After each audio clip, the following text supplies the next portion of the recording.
Welcome to I Am That Bitch. I am your host, Samantha Sphinx, and today is Saturday. I almost said, but it's April. March is gone. March is gone, and what a month March was. I know they call March Madness because of basketball, but spiritually, for me, it was fucking madness. Roller coaster. Like this. Like Swan Lake. Anyways, let me lower my classical music. Today's episode, I am going to talk about nursing. All things nursing. Because I am a critical care nurse. I am not practicing anymore. I left the bedside over a year ago, and I did chronic care management via telehealth the last year, but I left that job on March 3rd of 2025. And I left that position because I took a leap of faith to follow my dreams. And my dreams is to be sitting on this amazing soft chair, talking to people about mental health awareness, helping others get out of their own way. I left my chronic care management job to follow my passion. And my passion is motivational speaking in regards to mental health awareness. And the reason that I am so passionate about this is because of the things that I've experienced in my life, okay? Not only did I grow up in poverty, not only was I raised by a single mother, I worked through a pandemic. I saw a lot of death. I experienced a lot of death. When the pandemic was over, my maternal grandmother died. 3 months later, my mother died. And then I worked my butt off for like a year, not dealing with my grief. I want to just help people find their way, especially when you feel like you're alone and there's nobody out there who's willing to help you. So that's why I'm doing what I'm doing. But today's episode is about nursing. And the reason I want to talk about nursing is because I love being a nurse. I was fucking good at it. And I want other nurses to know that what they're feeling is okay and that they shouldn't feel ashamed for the way that they feel, and they shouldn't be scared to voice their concerns or their needs to their bosses, to their mentors, to administration. And you know what? If they don't listen to you, fuck them. Fuck them. When I first went into nursing, okay, I started in El Paso, Texas. And when I started nursing, the people that were training me had been nurses for 15 plus years, 30 years. Like, you guys, these nurses knew their shit. In order to be a charge nurse, in order to run the floor, you had to have been a critical care nurse at minimum of 3 years. I was a critical care nurse for 11 fucking years. 11 years. And I still feel like I don't know everything. There's just so many things. This is why doctors have to pick a specialty. There's just, the body is just, she's fucking amazing. You know, there's so much that goes into your body physiologically that you have to choose a specialty. So to be able to say, like, I know every little thing that happens in the body, to each his own, okay? But I forgot what the fuck I was talking about. Nursing. What was I talking about? Oh my God. This is why I don't like recording my YouTubes at the end of the day, because by the end of the day, my brain, she's not really workable sometimes. And to top it off, I'm detoxing right now. So your girl has not had any cannabis in a week and a day. So I'm literally raw dogging all of my emotions right now. And I'm so fucking proud of myself. This last week is interesting. What the fuck was I talking about? Oh yeah, administration. Fuck them. Fuck them, you guys. Because if you don't have the support that you need, or you don't feel like you're learning adequately, or you're feeling like your license is at risk, fuck them. Because you know what? They don't give a shit about you, and they don't care about your license. They'll come back at you. That's how fucking greedy they are in healthcare. The nurses that trained me had been doing it for years. Nowadays, you want to know who's running your nursing floors? Nurses who have only been a nurse for anywhere from 6 months to a year, maybe. That's who's running your ICUs now. Don't believe me? Go ask. Go ask. Who's your charge nurse? How long have you been a nurse? Go ask. There will be some that have been there for a while, but trust me, you're not going to find a nurse at the bedside who's been there for like 15 or 30 years unless you go to the fucking NICU. Go to the NICU. Those bitches stay there the whole fucking time. I used to work in a NICU and I worked with old ass greedy bitches who were always in a fucking mood. So yeah, I'm talking shit about them. I don't give a fuck. They're fucking bitches. And they were bitches to the baby nurses. So, like, why do you have to be a bitch? Don't be a bitch. As a nursing student, I went to a hospital in El Paso. I was shadowing a nurse, and she was so mean to me. There was a patient, and obviously it was a patient of hers, and he had been complaining of constipation. And so I went and asked my teacher, like, hey, like, what would help constipation? She's like, oh, prune juice. So I went and I got him some prune juice, and I gave him some prune juice, and he took a shit. Literally like an hour later. And I told the nurse, because she was a tele nurse, and I understand why she was moody. She had like 7 patients and a student nurse. And I know that sometimes having a student nurse is overwhelming. Okay. But if you can't handle a student nurse, tell them, I don't want a student nurse. I have a friend that I used to work with, and I love her and I respect her 100%. But I loved it every time they asked her if she wanted a student nurse, she would say, no, I don't want a student nurse. Kudos to her for standing her ground. She doesn't fucking want a student nurse. She doesn't want to be teaching someone. She wants to get her work done and do her shit. But you know what? She voiced that she didn't want a student nurse. But then there are some nurses who take these student nurses and then they're assholes to us. And they step on us like, me. Like, no. If you don't want to mentor and you don't want to teach, then don't do it. But if you're not doing it, don't treat other student nurses or other nurses like shit because you think you're better than they are. That's not how the workplace should be.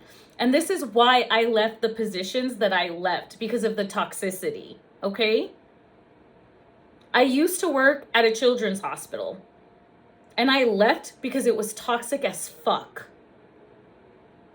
It was horrible. I wasn't even there for a year because I couldn't handle how toxic it was. And there are people who have been doing it for 30 years. No wonder those bitches are so moody. It is a toxic environment, and they all talk shit about each other. Cannot trust anybody. Then when I was working adult ICU, same shit. You know, everyone likes to talk about everybody. Beep, beep, beep, beep, beep, beep. That's all they do. And they gossip. Gossip. And they're bitches. And they're mean. Not all of them. Not saying all of them. Okay? But 90% of nurses are fucking bitches. All y'all are bitches. I'm a bitch too. God, look at the name of my fucking YouTube. I am that bitch. Okay? But one thing I never did, I was never mean to my student nurses. I was never mean to my baby nurses. And I made sure that they knew exactly what to do. And if they didn't, they knew that they could come and ask me any question. Even if it was a stupid question, because you know what? There is no such thing as a stupid question. If you're not sure about something and you're doubting yourself, just go and ask somebody. Don't be scared. When you start practicing medicine, thinking that you know everything and you actually don't, that's when it becomes dangerous. So don't be afraid to ask for help, okay? In the ICU, we do something called huddles. So every morning people go around and it's, you know, the doctor, physical therapy, pharmacy, I already said PT, OT, which is occupational therapy.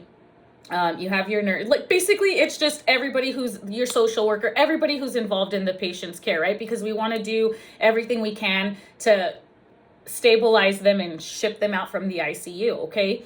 And a lot of times there was this one doctor, I love him to death. He he would like to test people and he would ask them questions. And there were nurses who would attempt to answer the question because they didn't want to look stupid, and they would give him the wrong answer and he would just chew them out. If you don't know what you're talking about, then why would you say that? It was hilarious. And people were afraid of this doctor. You guys, I was not afraid of this motherfucker. He would literally tell me, well, why would you do that? I'm like, well, because I thought it was the right thing to do at the time. And then he'd be like, well, do you know why? I'm like, no. Why don't you tell me what it is? You're the doctor.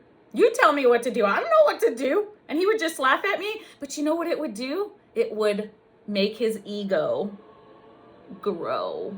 And he loved to talk about his the research that he read and papers and journals, and he would go off on a tangent on education. I loved it. I loved it. Loved it. Because I love learning from the man. He is a smart man. Let's call him Dr. He's a smart man. And I loved listening to him. I consider him a friend now. I know if I text him one day and just like, hey, what's up? Like, it is what it is. But the fact of the matter is he called people on their bullshit. He can read when somebody is not being honest. So in that case, just be honest. It's okay if you don't know what an increased CO2 is going to do. It's okay. Just ask. Or just say, you know what, doc, I don't fucking know. I don't know. You tell me. Let's see if your doctor knows the answer. If he's asking you the question, he should know the answer, right? They're just testing you. It's kind of like the same with this whole awakening and meditation process. A lot of people sit down for meditation and they can't meditate. You guys, when I started this a year ago, I couldn't even sit down for 5 minutes without checking my phone or music or some sort of stimulation. 5 minutes. Now I can sit in meditation for hours. You have to practice. It's a muscle. Your brain is literally, you have to work it out. You really do. Okay? And you have to just keep at it. Same with nursing. I was a nurse for 11 years. And I only scratched the fucking surface of the body, okay? But now my specialty is this. I'm obsessed with the brain. I'm obsessed with neuroscience. So what I'm trying to say is don't act like you fucking know everything, or don't act like you know the answer because you don't want to look stupid if you don't know the answer. It's okay if you don't know the answer. Just go ask for help.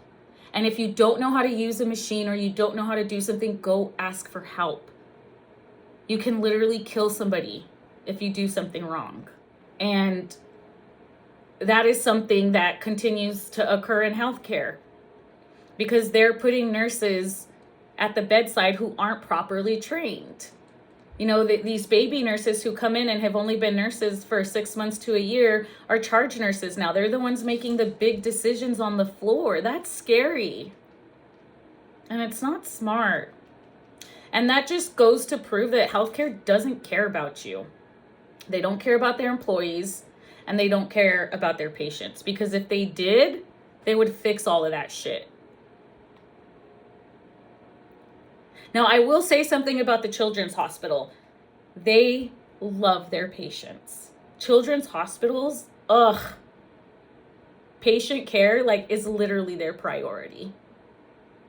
It really is. They do anything and everything to protect those babies. And I loved that about the NICU. I loved that they took such good care of those babies because that was something that they did value. They did, and I'll give them kudos for that because that was fucking amazing.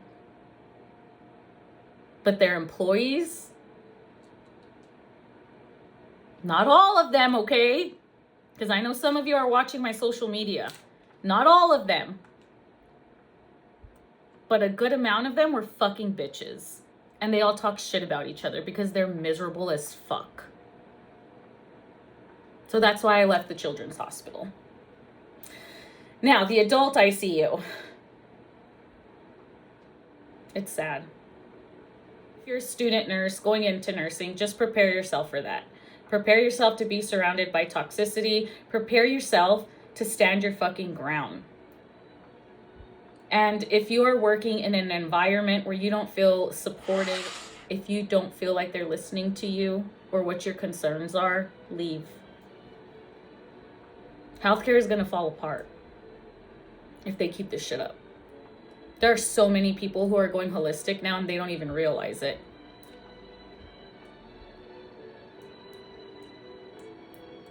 So get your mind right. Because I'm telling you right now, the healthcare system is falling apart. And y'all need to wake the fuck up. And to my baby nurses, being a nurse, I love it. I love taking care of people, but I couldn't do it anymore working underneath administration who didn't care about their patients anymore. You know, even the telehealth company that I started with last year, they were amazing, amazing. But in the last few months, it was about money for them now because they're growing and they're getting bigger. And that's all they care about now is money. At the beginning, they loved that I would be on the phone with patients for an hour. Towards the end, I was getting in trouble because I took too long educating. What? I'm taking too long on my education? Excuse me? The fuck? Fuck you. So I left that place too. Because I'm not in this business for money. I'm in this business to help people get better. I just want to help people. And I don't want the money to have to be a reason as to why we care for people. You know what I mean? The company that I used to work for, they gave us a pay cut. Inflation is going up and they gave us a pay cut. But they keep making money, but we're getting pay cuts. So I was glad I left. I'm like, okay, might as well do a work from home job where I'm making pretty much the exact same money and I get to sit on my ass all day, be home with my kids. That's what I thought what I wanted. And then I started doing it. And then, you know, a year in, I was like, yeah, this isn't what I'm supposed to be doing. I love talking to patients. I love being on the phones with them, but I was bored sitting on my ass all day. Like, that's not me. That's not who I am. Like, I want to get up and I want to get out and I want to actively, physically help. Whether that's providing education over the phone, whether that's providing education in person, whether that's sitting here and talking to you on YouTube and telling you what the fuck is going on. So to my nurses who are maybe in the field already and feel small and feel like you're not being listened to and feel like you're so stressed and, you know, you get nervous and have anxiety every time you go to work, maybe question if that's really the place you're supposed to be. Or go and talk to your supervisor or administration, tell them your concerns, and see if they listen to you. If they don't listen to you, walk away. That's what I did. I literally told the manager, I want to have a sit down with you. I want to talk to you. And I told her everything that I was feeling.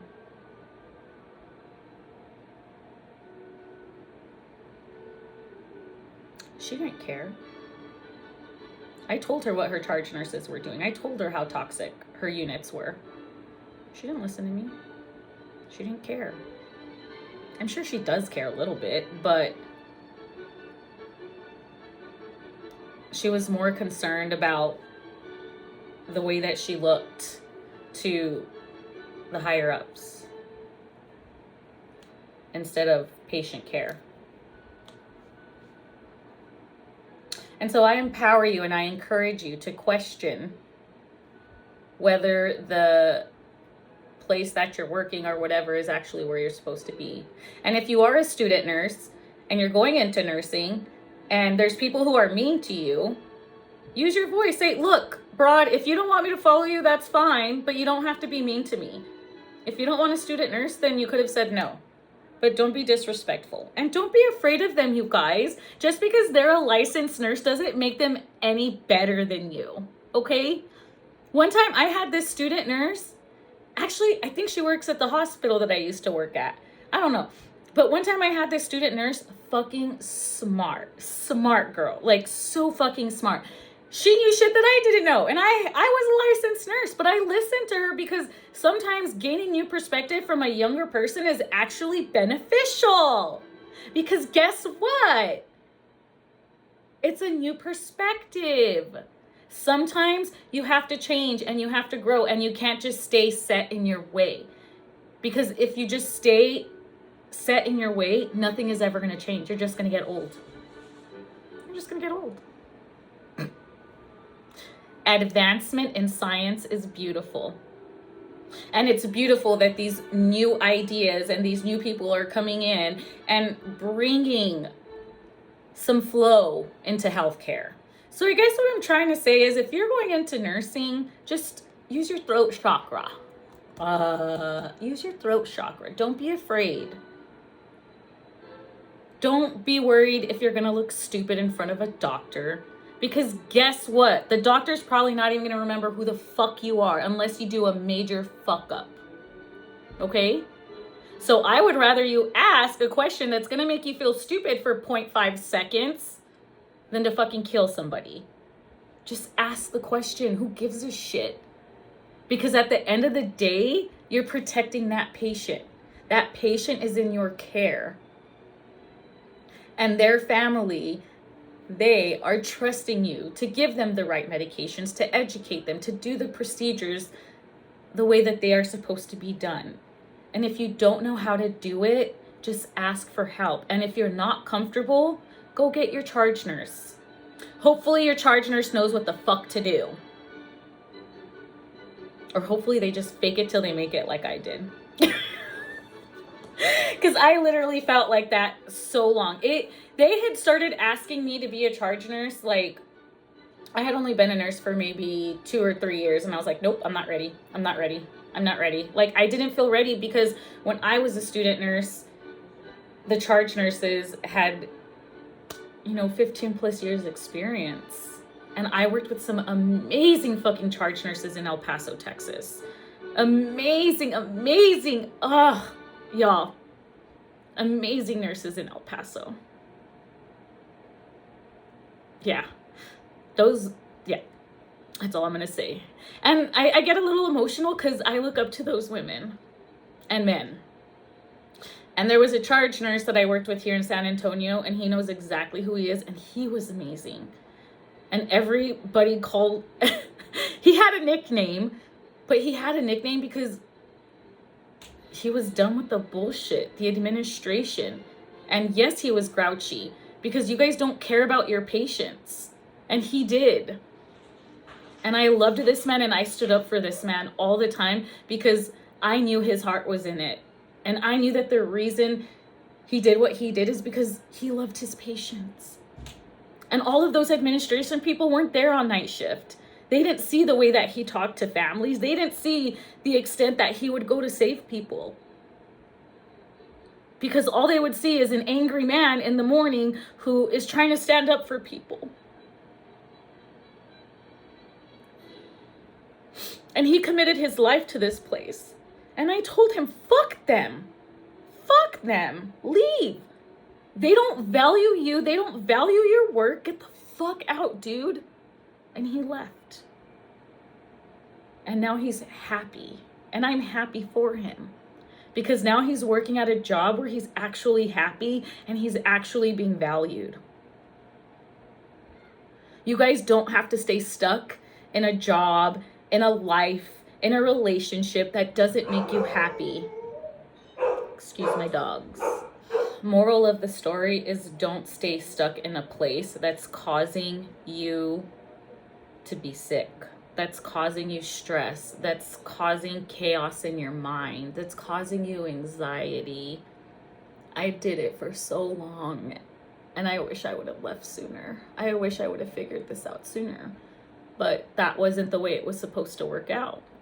That wasn't a part of my divine plan. This is my plan. And I was supposed to experience all of that so I could educate more people on what is actually happening. It's important for the community, for our cities to know what is going on. This is why nurses go on strike. Bring in these other people, don't even screen them, don't know. And then shit happens to the patients. Patient safety. Patient safety should be like the priority. And it's not. This. Money talks, bitch. Money talks. Money talks. Money talks. Money talks. The doctor will tell you, I can take them to surgery, but there's no guarantee that will save them. But there's a chance. There's hope. And yes, that is true.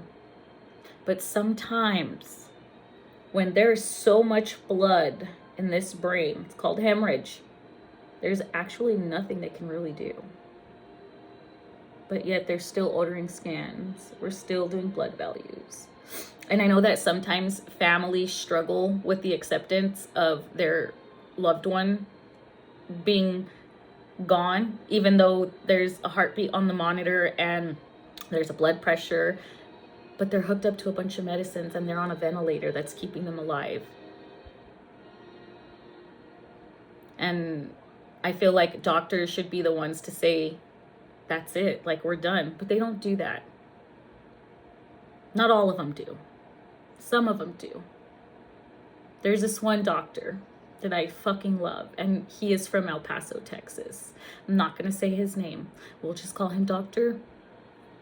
And that man would literally sit families down and tell them the honest fucking truth. And that man will actually go into a room and actually assess his patients. And he will actually educate. That's the kind of doctor I want. But there's not doctors like that anymore.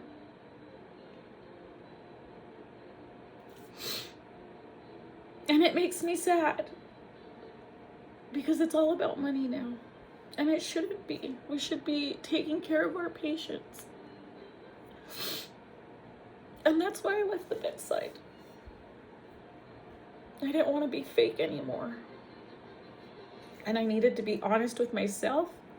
And I want to be honest with the public too, because, you know, if you're taking your mom, your dad, your grandma, your grandpa, like, just stay with them. Ask questions. Write things down. Take everything that they say with a grain of salt. I know sometimes you guys are like, oh, but they're a doctor. Oh, but they're a doctor. Just because they're a doctor doesn't mean they care about you.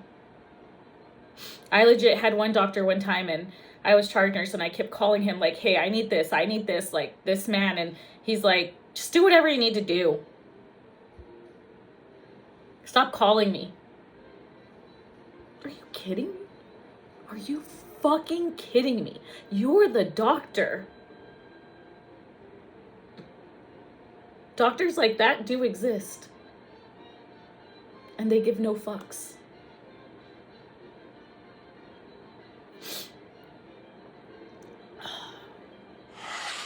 So this is why I'm doing what I'm doing, because I think it's important for people to know what is actually going on. And to learn to love yourself. Love yourself enough to get yourself out of a situation that no longer suits you. Even if that means you may have to go work at fucking Costco for the next 3 months or 6 months. Or go try another job. Go do something different. Stop complaining about how miserable you are at your fucking job. Just leave. Leave the relationship. Leave the job. Leave the friendship. Leave the household. Leave the family. You don't have to stay stuck. You're choosing to stay stuck. You're choosing to be 200-300 pounds. You're choosing to stay sick. Yesterday, I met this amazing fucking man. Amazing man. I'm not going to say his name. But he literally told me that doctors told him, I'm sorry, sir, there's nothing we can do for you, but we're going to have to chop your feet off. And he was like, oh, hell no. They chopped my friend's feet off, and he was dead within a year. He said he crawled around his house for a whole month trying to save his feet, cleaning them with salt, getting pedicures, doing every holistic thing he could do to save his feet. And guess what, you guys? He still has his feet. And he's healing himself from his diabetes, all because he chose to make changes in his lifestyle. He chose to start taking care of his feet.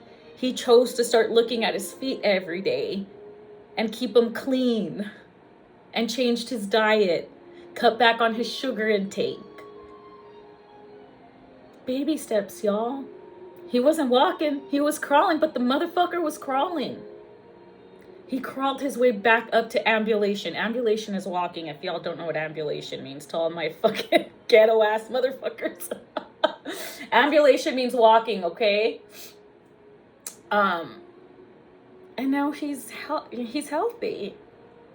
And he looks amazing. I just met this guy yesterday, and I felt like he's been a part of my life forever, and I genuinely feel that God put me in the place that I was at because I was supposed to meet this man, and we were supposed to have a conversation, and we were supposed to light up each other's worlds yesterday. And I'm glad I met him yesterday, because yesterday was not an easy day for me. Yesterday was a shitty day. But I survived, and I'm here today, and I'm talking to y'all beautiful souls. But I'm done for today. So, goal: I empower you to get out of whatever it is that is making you unhappy. Okay? And I apologize for my tears, y'all. I feel my feelings now. I really do. So if I'm crying, just know I'm not crying because I'm sad. I cry happy tears, I cry stressful tears, I cry sad tears, I cry excited tears, I cry like psycho tears, I cry all the tears. I should start collecting my tears in a jar. Like that movie from, like, was it the 60s or the 70s? I don't remember. Anyways, I love you. I hope you have I love you, and I hope you have an amazing Saturday, and I hope you enjoy the rest of your weekend, okay? Make sure you like and subscribe to my YouTube, and go follow me on social media. I love you. I honor you. I'm sending you all the good vibes, whether you love me or hate me. Remember, you cannot break me. Only I have that power. I am that bitch. Peace the fuck out, and namaste, bitches.